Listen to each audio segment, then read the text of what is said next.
Hi everyone, Weis Dietitian Lyndi here with another HealthyBites Kitchen Tip. Today's kitchen tip is how to cut watermelon. However, this tip can be used to cut any other form of melon. And since it's summertime, watermelon season is in full swing. So to do this, we want to start with a clean cutting board and a sharp knife. And I also like to put a paper towel underneath my cutting board just so that in case there's any liquid that falls off of the cutting board after cutting it, it's just there to serve as a little bit of a backup. And then just have whatever container you're going to serve it in close by.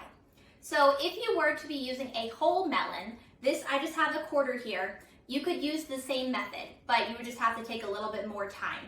So I always like to cut the white rind off first. But if you were to have a whole melon, you would need to make a flat surface. So that way your melon doesn't roll around.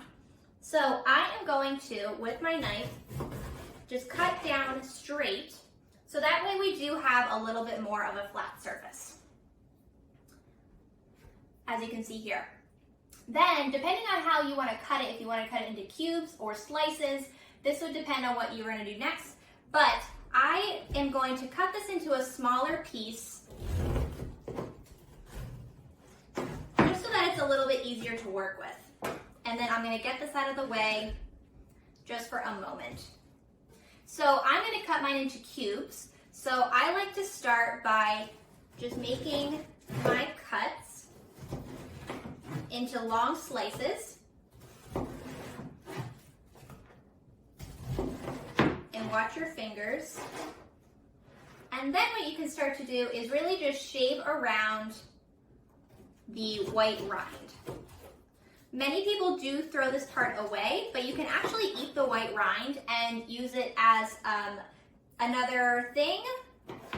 But then just cut it into your desired size and put into your container. Another way to do this is to shave down the side. So I wanted to leave a little bit here. And this might save you a little bit more time. So you just want to run your knife around the curvature of the melon, and then you get nice pieces there. So this would be great if you're going to kind of leave it in bigger slices, but do with it as you please. If you need to trim some more of the white off, go ahead and do that. But this is essentially how you would cut the watermelon, and just be sure to just be very careful with your knife.